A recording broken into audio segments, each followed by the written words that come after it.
Assalamualaikum warahmatullahi wabarakatuh. Alhamdulillahirabbil alamin. Bersalawat kepada Nabiullah Muhammad sallallahu alaihi wasallam. Dulur, sedang apa sampean? Sedang makan, nunggu sesuatu, santai, atau sedang dengerin sesuatu, atau sedang kerja? Apapun aktivitas sampean saat mendengar atau melihat ini, saya ajak sampean untuk jalan-jalan sebentar. Bukan jalan-jalan ke satu tempat, tapi jalan-jalan di alam pikiran kita sendiri. Sembari jalan-jalan, cobalah kita bertanya pada diri sendiri, kenikmatan hidup apa yang paling enak, dan kenikmatan apa atau mana yang sudah kita rasakan. Karena banyak orang ketika saya tanya, cari apa sih hidup ini? Mereka jawab, cari enak, cari nikmat. Maka kali ini saya ingin menyodorkan kepada kita semua tentang 3 konsep kenikmatan yang diajarkan oleh guru saya Abi Mokhtar. 3 kenikmatan yang ada dalam kehidupan kita buat sebagai satu ukuran. Nanti kita bisa lihat, kita akan tahu mana yang paling nikmat, mana yang belum, atau mana yang sudah kita rasakan. Ketiga nikmat itu adalah rahmat umum, rahmat khusus, dan rahmat lebih khusus. Pertama, rahmat umum.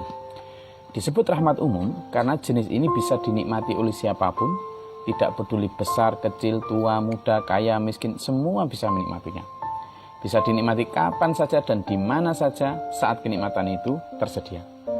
Contoh dari kenikmatan ini adalah ketika kita atau seseorang berjalan di bawah terik matahari yang sangat panas, lalu menemukan pohon yang rindang untuk istirahat dan berteduh.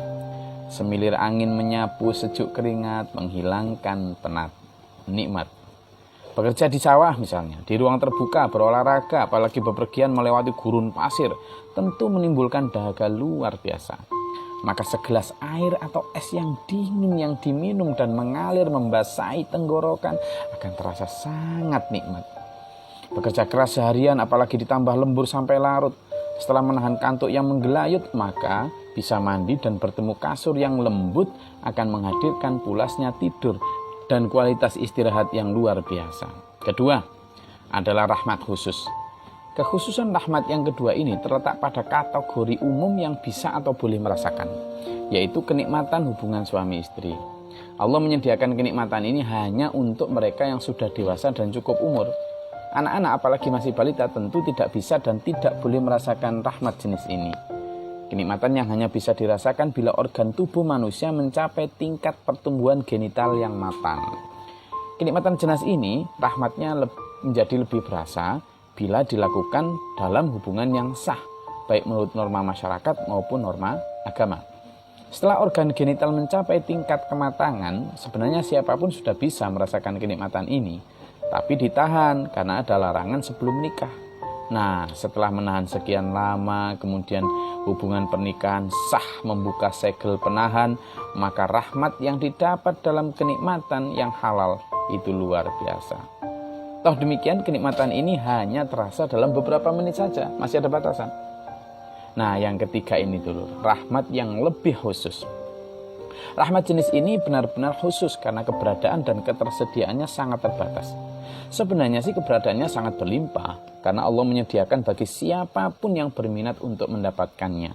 Hanya saja beratnya medan dan jalan yang harus ditempuh untuk meraihnya menjadikan sangat sedikit manusia yang beruntung bisa memperolehnya. Hanya orang-orang yang beriman hakul yakin yang merasakan rahmat jenis ini. Sepanjang hidup seseorang berada dalam kezaliman sehingga tidak pernah menyadari kotornya jiwa oleh dosa.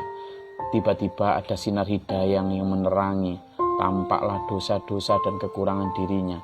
Tumbuhlah rasa penyesalan dan diiringi derayan air mata taubat yang tulus.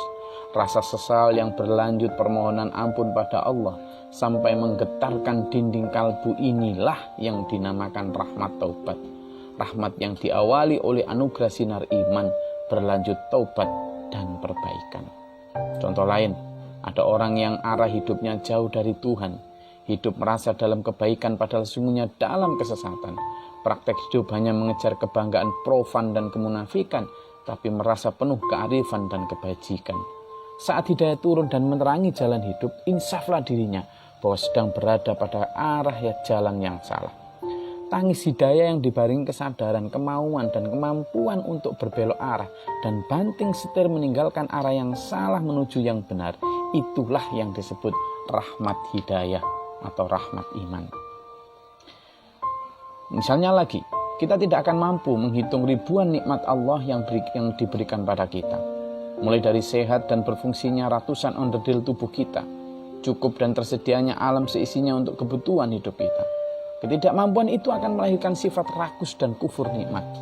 Jika kemudian ternyata tiba-tiba suatu saat tumbuh kesadaran akan begitu banyaknya nikmat Allah pada diri kita, saking syukurnya kemudian basah pipi ini oleh air mata, maka itulah rahmat syukur. Rahmat yang biasanya kemudian dibarengi dengan bentuk konkret berupa menurunnya ego dan ambisi serta lahirnya motivasi kuat dan praktek bersedekah. Rahmat tobat, rahmat iman, rahmat syukur ini hanya diperoleh dan dirasakan dan dimiliki oleh orang-orang yang terpilih, orang-orang yang sudah mencapai tingkatan iman tertentu. Rahmat ini biasanya diawali dengan tangis dan linangan air mata yang tulus, kemudian diiringi oleh perubahan sikap positif dan ditindaklanjuti dengan peningkatan kualitas hablu minallah wa hablu minan nas, hubungan transenden vertikal kepada Allah maupun hubungan horizontal kepada sesama manusia. Inilah kenikmatan sejati, nikmatnya tak terbatas waktu. Dulurku yang semoga dirahmati Allah, dari ketiga jenis rahmat tersebut, mana yang sudah kita rasakan? Untuk rahmat yang pertama mungkin hampir semua dari kita sudah pernah merasakannya. Bahwa nikmatnya makan dan minum adalah ketika haus dan lapar. Nikmatnya tidur adalah ketika lelah dan ngantuk. Nikmat berteduh adalah letih ketika kita letih dan panas. Untuk rahmat kedua tentu hanya sampean yang sudah menikah. Tapi bagaimana dengan rahmat yang ketiga? Sudahkah sampean kita semua merasakannya? Yang saya khawatir adalah jangankan rahmat yang ketiga. Kadang rahmat yang pertama saja ada yang sulit mendapatkannya. Misalnya, sudah beli spring bed mahal, tapi karena pikiran mumet persoalan pekerjaan, malah sulit tidur. Maksud hati enak, makan enak di restoran mahal, tapi karena dikejar deadline bisnis, malah tak terasa di lidah. Maksud hati merasakan nikmat hubungan dewasa, tapi karena dilakukan di luar nikah, malah ketidaktenangan yang didapat. Lalu bagaimana sebaiknya? Saran saya, kejar dan dapatkan rahmat yang ketiga. Niscaya kita semua akan dapatkan nikmat yang pertama dan yang kedua. Kok bisa? Percayalah, insya Allah demikian adanya. Bismillah. Wassalamualaikum warahmatullahi wabarakatuh.